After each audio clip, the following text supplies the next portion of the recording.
You're listening to the Back Porch Talk podcast. Danny and Jason had many discussions and debates on the back porch while making pivotal investment moves with assets. That's right, with trading cards. They welcome you to the back porch and right into those discussions about current sports news with a fresh and unique twist. So come on and join us.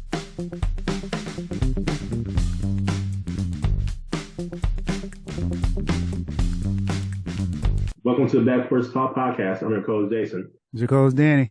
Fans, we got a good show for you today. Listen, we're going to talk about the NBA, a little bit about the NFL, especially with the NFL draft and the historic NFL trade. Then we have an interesting trading card scenario. But first, Danny, we got to talk about our Milwaukee Bucks taking this L against the Miami Heat here in game number 4. Where the Milwaukee Bucks were up, actually 14 points in the fourth quarter, gave it up to the Miami Heat, losing 119 to 114. Miami Heat actually taking the 3-1 series lead. And oh boy, what in the hell happened, Danny? Giannis comes back from injury, goes for a triple-double, 26 points, 13 assists, 10 rebounds. 2 blocks, but he did have 6 turnovers, a little rush there. Brook Lopez leads the effort here for Milwaukee with 36 points. And then you have the likes of Drew Holiday with 14 points. But, man, what happened to Chris Middleton?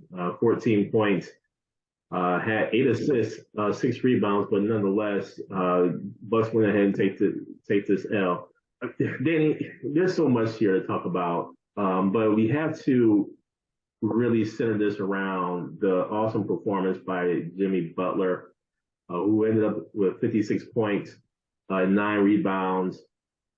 Man, this is an awesome effort. He kept the Miami Heat in the game, especially in the first quarter, where he actually scored 22 points in the first quarter. I don't know what kind of defense the Bucks were playing against him in the first quarter, for that matter, throughout the game. And even for that matter, throughout the series. But nonetheless, man, 56 points by Jimmy Butler. He gets it done. What say you about this game, Danny? Bucks let this one slip away. That's all you really could say. They uncharacteristically just fell apart at the end. The efficiency of Miami in those last 6 minutes, where they scored on 12 of their 13 possessions, they made some tough shots. It wasn't like they had all open looks, but besides Jimmy Butler, Caleb Martin came up big for Miami in that run.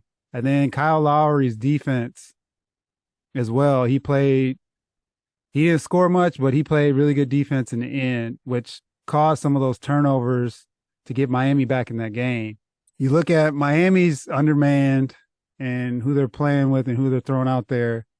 But in game 3, Giannis didn't play, but Duncan Robinson, which we mentioned last show. You can't let these guys that haven't really been doing much get off and get confidence. And Caleb Martin had a decent game in game 3. It's not like he's killing the stat sheet, but he's doing enough, man. He's playing great defense. He's attacking the basket. He had a couple big threes yesterday. The Bucks still have a shot here, in my opinion, because they have 2 home games. Mm-hmm. So they come back to Milwaukee for game 5. Miami's going to be tired. So this is where the Bucks bench needs to step up and support the starting 5. And look at Brook Lopez, man. He had a heck of a game, 36. Yeah. And that's what he should be doing. He should be destroying Miami because he's the biggest man on the floor. And you waste that type of performance to go down 3-1. But like I said, I'm still skeptical of Miami because of these performances. Jimmy Butler put up 56, historic game. And I was just glad to be able to watch it, even though the Bucks lost, just to see what he was doing and how he carried that team to a victory. So I'm waiting to see what happens in game 5 and see if the Bucks can bring some energy and actually make this 3-2. Hey, I have to say this, though. The rotation that Budenholzer has here, I mean, there was just so many, in my opinion, coaching blunders in this particular game. The lack of a timeout during this run, especially in the fourth quarter, the lack of playing time for Bobby Portis. He only played 13 minutes in this game, man. I think they could really use Bobby Portis more here. He scored 5 points. Pat Connaughton had 21 minutes, a good number of minutes for Pat. Where's Jay Crowder? That was our huge acquisition, and nonetheless, Jay Crowder has not actually played, man. And to me, I think you need to start throwing some different bodies and different defensive looks at Jimmy Butler because he has been destroying us the entire series. The other thing, coaching bad move that Budenholzer made here was no adjustments defensively on Jimmy Butler. They kept going under the screen so many times over, and I would just call it out. Why are you going under the screen? He's hot. He's going to shoot, pull up for a 3-pointer, and he would nail it. So the fact that they're going under on the screen is one thing. Drew Holiday, even though he's like a great defensive guard, I think you need to start throwing some more bodies, different bodies, and different looks at Jimmy Butler. Nobody else was really doing anything. Bam Adebayo actually had 15 points, but he was in foul trouble the whole game. I don't know, man. I think the Bucks can still do this, but they're going to have to go one game at a time. Mm-hmm. And they need to just focus in on this game number 5, man. I think they will win it in Milwaukee. Mm-hmm. I'm going to stop it there, man, because they got to win 3 straight. They're capable of doing it, but their mindset is going to have to be different. And this bench is going to have to do something for them. But man, defensively, they're going to have to really make some huge adjustments here. If the Bucks do lose out in this first round, there's been only a handful of times where an 8 seed has beaten the number 1 seed. You have to really start looking at over the past few years, with Giannis being one of the best players in the league, 2 MVPs, a chip MVP of the finals. But he's surrounded by some older players, Danny. I think he's got to get some younger legs in here. Nonetheless, but let's look at this, Danny. You have Chris Middleton, who has a $40 million player's option. I don't think he's going to get no long-term contract, not after this performance. And I think he's going to have to be one of those where he uses the player option, improves himself next year in order to get a longer-term deal. So Chris Middleton is up here. Then you have the likes of Brook being a free agent. You got some key players who are free agents, Danny. So I don't know what the Bucks do, but they may need to really start looking at Budenholzer and the coaching job that he has done, and maybe start making some changes there. What say you about this roster? First, back to your Jay Crowder point, I think he knows Jimmy Butler. He played on the Miami Heat. He knows how Jimmy Butler plays. So why aren't you using him, at least for a few minutes? Because Jay Crowder at least is going to rough him up.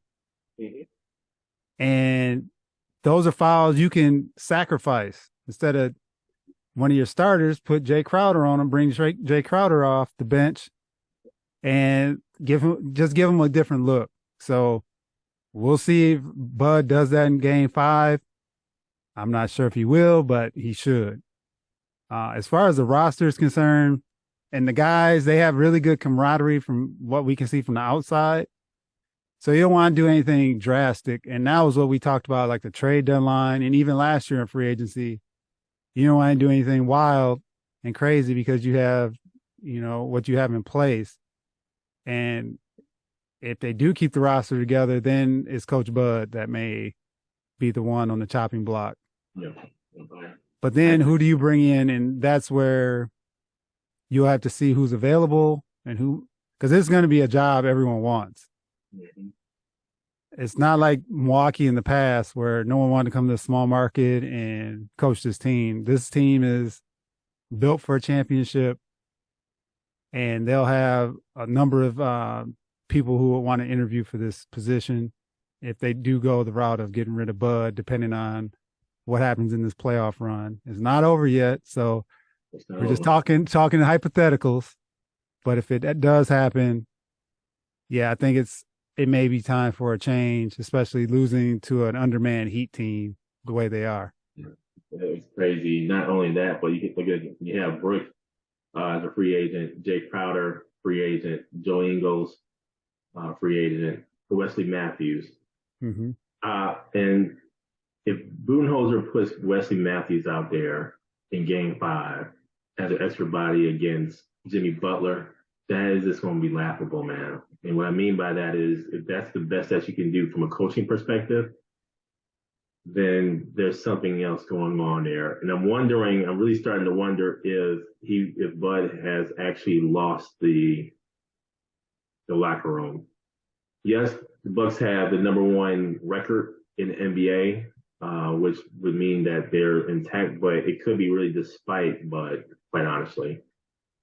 So we'll see what happens here. But man, if the Bucks lose, man, that would be a huge disappointment. I think the other thing too, though, with this is with Giannis getting hurt, that spun this whole series on its head. And him coming back last night, and some of this, it is on Bud, but then some of it's on the players not executing, because some of the plays they made at the end of the game, Bud can't help them dribbling into double teams and turning the ball over and missing. They had how many wide open looks last night in that little stretch at the last 3 minutes of the game? Well, they had I think it was 4 or 5 offensive rebounds, and they just kept missing. Bud can't help that. So if the players aren't executing, they got to take some of that heat too.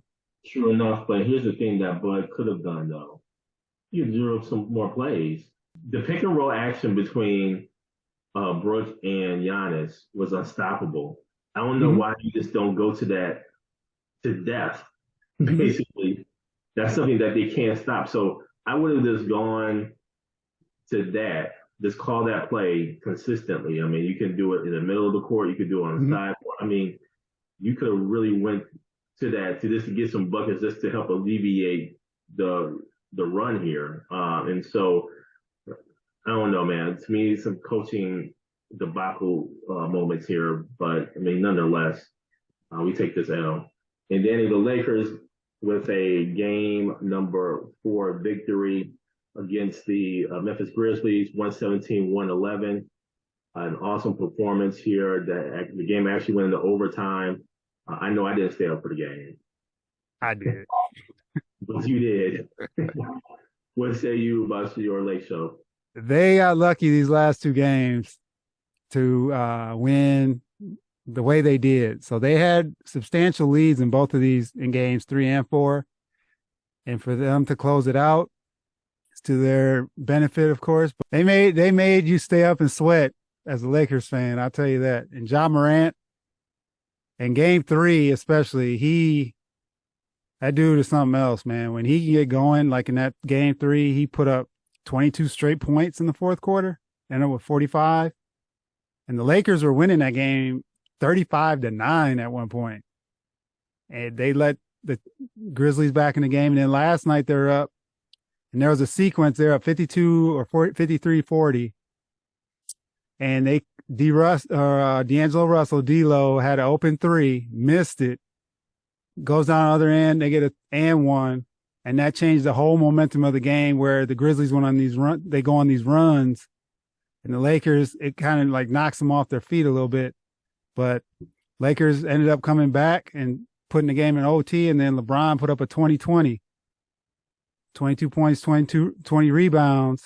If I'm looking at them in this game in Memphis, it's a game they got to close it out so they can get some rest, because LeBron's putting up big minutes. Like last night, he put up 45 minutes, AD at 42. So they need some rest. So they need to close Memphis out and get this series over with and get ready for the winner of Sacramento and Golden State, saying they win. And now then on to NFL, where big news here, just as the Milwaukee Bucks lose game 4, the state of Wisconsin loses Aaron Rodgers in a trade to the New York Jets.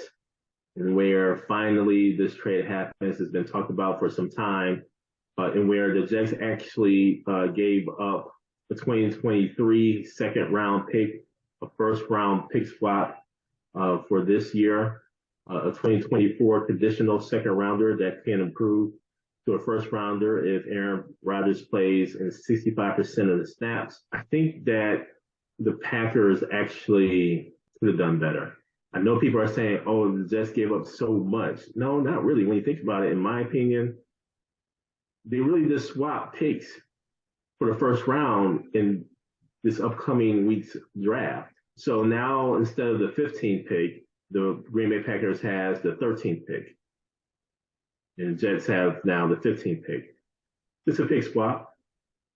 No biggie there, in my opinion. But in terms of the second round pick for this year, okay, that's a good pickup for the Packers. But let me just say, man, I think that the Packers could have gotten more. I mean, we're talking about what, a three-time MVP, Super Bowl champion, Super Bowl MVP, definitely a future Hall of Famer. Yes, on the backside of his career.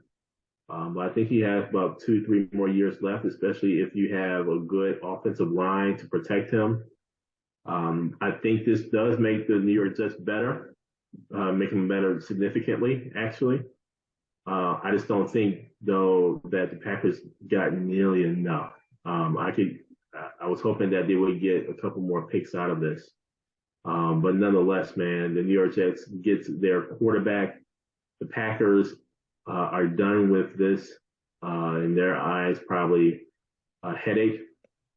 Let me just add this too, Danny. I'm not a fan of the Packers front office. Mark Murphy and Gutekunst, I am not a fan. But they wanted their own quarterback for some time, thus them drafting Jordan Love, who's been sitting, waiting for this opportunity. And so we'll see what happens here. I think it's going to be interesting to see how he plays this year. What say you about this trade, Danny?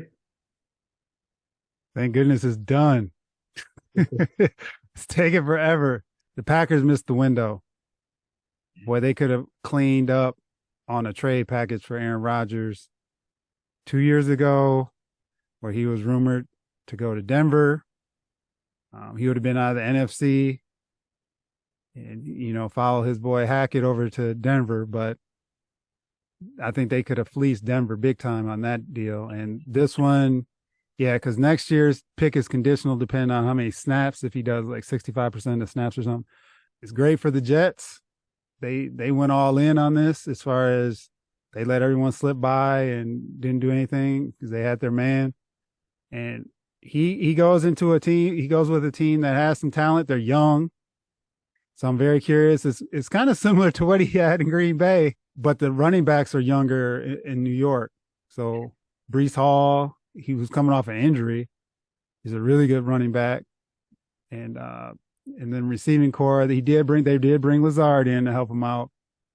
But their defense is pretty good. But he's in that AFC. I just can't wait to watch a game and see his mannerisms. If they're the same as they were the last couple of years with Green Bay. If he's sitting over there snapping on people and rolling his eyes, all that good stuff, we'll see what he does and how he performs. But it'll be a fresh start. And then from Jordan Love's perspective, he's had the benefit to sit behind a quarterback for a while, and he should be ready. So if he comes out flat, I can definitely see Packer Nation. I know how you guys are, very reactive, hitting that panic button really quick on Jordan Love. So I hope that brother come out. I hope he performs right away for y'all perspective and his, because there's going to be a lot of heat on him because they're bringing back the same team. But I don't know about the offensive line. And if he's not getting protected, it's going to be a long year for Jordan Love and the Green Bay Packers. Speaking of which, Danny, we have the upcoming NFL draft this weekend. We'll see what happens here. A lot of talk here about who's going to be number one, et cetera. And we'll get to this in our trading card scenario. Well, let me just say this. I think that the NFL does it right when it comes to the draft in terms of now going from city to city, and where this year I believe it is in Kansas City. It's going to be interesting, man. It's always fun to kind of watch the first night, at least, of the NFL draft. But there's a lot of hopes and dreams and a lot of hard work that these young professionals have put in, some of the young professionals have put in. And we'll see what happens here, Danny. But I just think that these trades, I'm hoping to see trades in the midst of the first round. We'll see. They've had plenty of enough time to actually figure out who they want, interviews, do their investigations, because the NFL does that, all that stuff. So it's going to be interesting to see what happens. What say you about the NFL draft? Jason, I think there could be a lot of movement in this draft just due to the number of quarterbacks and potential with some of the teams and who needs a quarterback and who does not. So there's a lot of smoke screens being sent right now from teams. Example, Houston, if they're going to take a quarterback or not. Arizona should not be taking a quarterback, so there may be some movement there at 3. And some of these other teams are saying they're not taking a quarterback, and who slides and who does not. So Anthony Richardson's a hot name. Where is he going to go? So I'm very curious to see where some of these players land. From my Falcons standpoint, we're sitting at 8. And if someone slides down, man, they're in a prime position where if they need to go up a spot or 2, they can do that. But then they also could fall back and grab a couple more picks, because ultimately for us, they need a corner, edge rusher. Can't hurt to get another offensive lineman. The receivers in this draft, I think they can wait till second round. They do need a receiver, but I would not reach for a receiver in this draft. So yeah, man, just looking forward to that. And then also, man, something we brought up in the past. I'm curious to see how the HBCU players, and if they're selected and where they're selected and when, because that was a big topic. It's always been a big topic in the NFL draft from the HBCU perspective. And so we'll be definitely keeping an eye on that and hoping their names are called as well on draft night. And now, Danny, on to our trading card scenario. Who we got? So, Jason, our trading card scenario tonight is Bryce Young's Panini Prism rookie card for CJ Stroud's Panini Prism rookie card. Couple quick bios. Bryce Young went to Alabama, 6 foot, 194, Heisman Trophy winner in 2021, 8,356 yards passing, 80 touchdowns, 12 interceptions. CJ Stroud went to Ohio State, 6'3", 215, third in the Heisman voting this year, 8,123 yards, 85 touchdowns, and 12 interceptions. Jason, who do you want in your portfolio? This is an easy one, Danny. I'm going to say that historically, Ohio State quarterbacks haven't done well in the NFL. At least Alabama quarterbacks have gotten some consistent playing time, and they come from a pro system, not only on the field, but even off the field. Same thing for Ohio State. Ohio State has, good reputation for their facilities, et cetera. But man, Alabama, I mean, anytime you play in the SEC, you have the facilities, you have the program, and you're known nationally, and you have a history of Alabama quarterbacks playing in the NFL. I'm going that route. I'm going Bryce Young, easy. Okay. Well, Jason, I'm going to go on the other side of this. I'm looking at Bryce Young, man. Talented. The thing I look at when I compare him to Stroud is Stroud's a bigger quarterback, and Stroud, they never really showcased his running ability until he played in that game against Georgia. So really, when at Ohio State, he just throwing, and why not? Hell, he had the top receivers in the Big Ten, and they're loaded. And that's where it gets tricky with quarterbacks like from Alabama, Ohio State, because they're loaded at the receiver. So it's really hard to dissect them and really understand how they are and how they perform under pressure and things like that because they have a lot of talent on the teams. But I'm looking at Stroud, and I think his game may translate better to the pro game. He's a bigger quarterback. He can throw deep. I think he has about the same accuracy as Young, but I'm looking at him, and I think as of now, I think he has a little more untapped potential that can be crafted in the NFL versus Bryce Young. I think Bryce Young coming day one is that dude. But I think over time, I think that's where CJ Stroud right now, he's kind of flying under the radar. He's dropping in drafts because there's rumors all around about this testing and all this other stuff. But all in all, I look at him, and if he can incorporate more of that scrambling ability, when he's in the pocket, I think he can be a good quarterback overall. So I'm going to take a shot here and go with CJ Stroud and his rookie card. Thank you for joining us at Back Porch Talk Podcast. You can also join us on Twitter by tweeting us at @back_podcast. For more information, you can go to our website, which is backporchtalkpodcast.com. You can also email us at backporchtalkpodcast@gmail.com. Again, thank you for joining us, and remember that there's enough hate in the world, so go ahead and spread a little love.